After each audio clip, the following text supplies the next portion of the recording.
नमस्कार विद्यार्थी मित्रांनो, MPC IQ एज्युकेशन या यूट्यूब चॅनलवर तुमचं सर्वांचं स्वागत आहे. मित्रांनो, आज आपण सामान्य विज्ञानाचा दोन असे महत्त्वपूर्ण टॉपिक आणले आहेत. तर पहिला आहे एक्स-रे किंवा ज्याला क्षकिरण आपण म्हणतो, दुसरा आहे मलेरिया. ह्या दोन टॉपिकवर आपण MCQ पाहणार आहोत जे आयोगाने विचारलेले आहेत आणि त्याच्याबद्दलचं स्पष्टीकरण पाहणार आहोत, जेणेकरून तुम्हाला हे दोन टॉपिक आहेत ते पूर्णपणे समजतील. त्याच्यामुळे हा व्हिडिओ तुम्ही पूर्ण पहा. तर पहा, पहिला प्रश्न, क्षयकिरण जास्त प्रमाणात जर शरीरावर जर पडल्यामुळे काय परिणाम होतो? हा राज्यसेवा पूर्व 2011 क्वेश्चन विचारलेला आहे. पर्याय बघा, रक्तक्षय होतो, दुसरा म्हणजे उत्पादन क्षमता कमी होते, तिसरं म्हणजे आंतररक्तस्राव होतो, चौथा म्हणजे मानसिक दुर्बल्य येते. याचं जे उत्तर आहे मित्रांनो ते आहे रक्तक्षय होते. तर याचं स्पष्टीकरण पाहू. तुम्ही आधी चित्र पाहून घ्या. हे एक्सरे मशीन आहे आणि हे जे बघा एक्सरे पास केल्यानंतर जे बॉडी व स्केलेटन दिसतं तर ती दाखवलं. तर स्पष्टीकरण पहा. तर एक्स किरणांचा शोध हा रॉन्टेजन या जर्मन शास्त्रज्ञाने लावला आहे. याची तरंगलांबी आहे 1 अँगस्ट्रॉम ते 100 अँगस्ट्रॉमच्या दरम्यान आहे. ते फार कमी आहे.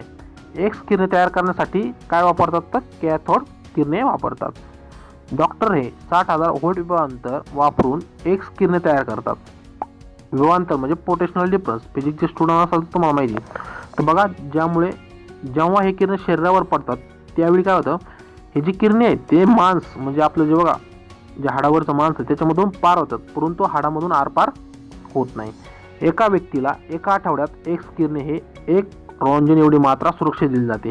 तर 1 रोंजन म्हणजे काय बघा, एक्स किरणांची मात्रा जेव्हा सामान्य दाब व तापमानात एक स्पेसिफिक प्रेशर आणि स्पेसिफिक टेम्परेचर याच्यामध्ये NTP 1 ग्रॅम वायूवर किंवा 1 ग्रॅम वायूपासून 2.5 × 10⁴ ज्यूल एवढी ऊर्जा निर्माण करते. ती 1 रोंजन गणली जाते किंवा मांडली जाते. एक्स किरणांचा वापर काही रोग उपचार म्हणून सुद्धा केला जातो.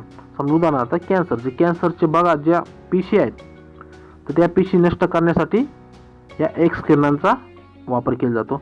पण जर सामान्य व्यक्तीच्या अंगावर जर एक्स किरणे पडले तर ते काय होतं, जे स्वस्थ पेशीत बघा आपल्या ते ह्या सुद्धा नष्ट करतात.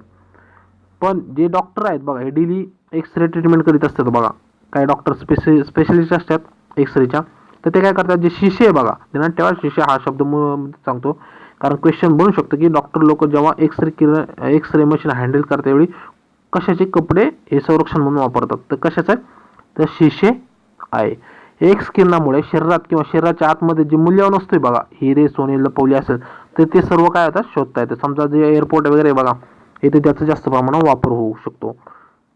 नंतर एक्स किरणांचा वापर जे मोठे बंगले किंवा भवन पूल यामध्ये जे लोह आहे बघा त्याचा परिणाम काय होत आहे किंवा खराब झाले आहे का हे सर्व माहिती मिळते. समजा बघा एखादी जुनी वस्तू आहे तर ती किती दिवस टिकू शकते हे एक्स किरणामुळे सुद्धा आपल्याला कळू शकतं. कारण एक्स किरण त्यावेळी काय करतं, जे लोह पोलादामध्ये काय सिस्टीम चालू आहे बघा, लिक्विड झाले खराब होत चाललंय त्यानुसार त्याचा अंदाज बांधता येतो. मित्रांनो, आज आपण एक्स किरणाचं माहिती पाहिली. आता पाहूया दुसरं जे मलेरिया रोगाबद्दल पाहणार आहोत. तर बघा, हा क्वेश्चन PSI पूर्व परीक्षा 2011 विचारलेला आहे. मलेरिया रोग हा डॅशमुळे होतो. पर्याय बघा, प्लाझ्मोडियम, दुसरा आहे प्लेनेरिया, तिसरा आहे फायलेरिया, चौथा आहे ऑरेलिया. तर याचं जे उत्तर मित्रांनो ते आहे प्लाझ्मोडियम. तर मलेरिया रोग हा प्लाझ्मोडियममुळे होतो. तर स्पष्टीकरण पहा मित्रांनो.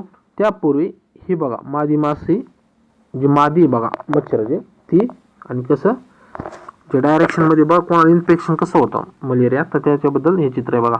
स्पष्टीकरण पहा. जे रोग आहे तो मलेरिया आहे. जे कीटकामुळं किंवा जे संक्रमक आहे बघा प्रोटोझोआ आहे. प्रमुख कारक हा प्लाझ्मोडियम आहे. संक्रमण कशामुळे होतं? मादी एनोफिलीज मच्छरमुळे. बघा पर्याय हा क्वेश्चन हमखास बनू शकतो. खालीपैकी कशामुळे मलेरिया हा रोग होतो? एक तर ते प्रोटोझोआ देतील किंवा प्लाझ्मोडियम देतील किंवा मादी एनोफिलीज मच्छर मॉस्किटो किंवा असे देतील. तर तिन्ही बरोबर असतं. त्यापैकी कोणतं असेल ते पर्याय या तिन्हीपैकी असेल ते बरोबर असणार आहे. तर बघा, जे मलेरिया आहे यामुळे काय होतं, प्रभावित अंग काय कोणतं होतं? रक्त एक होतं, RBC होतं, यकृत होतं, प्लिया होतं. तर प्लिया तुम्हाला माहिती आहे रेड बोन असतात तिथं तयार होते. नंतर यकृत सुद्धा हा आपल्या शरीराचा आतला पार्ट आहे. RBC जेव्हा बघा मॉस्किटो चावल्यानंतर बघा जे विषाणू आहे त्याचे तर ते डायरेक्ट शरीराच्या याच्यामध्ये ब्लडमध्ये जातं. ब्लड मार्फत म्हणजे ब्लडला इन्फेक्शन होतं. नंतर RBC WBC हे त्यामध्ये असतात बघा. ते RBCला सुद्धा परिणाम करतं, नंतर यकृतला परिणाम करतं आणि प्लिया. तर या ठिकाणी हे प्रभावित अंग आहे. तर असे आपण आज 2 महत्त्वपूर्ण टॉपिक पाहिले मित्रांनो. एक म्हणजे एक्स-रे किरण, दुसरा म्हणजे मलेरिया. तर मित्रांनो, तुम्हाला आजचा व्हिडिओ कसा वाटला ते कमेंट करून सांगा. व्हिडिओ आवडला तर आपल्या व्हिडिओला लाईक करा, आपल्या चॅनलला सबस्क्राईब करा. तुम्ही हा व्हिडिओ पाहिल्याबद्दल तुमचे सर्वांचे धन्यवाद. थँक्यू मित्रांनो.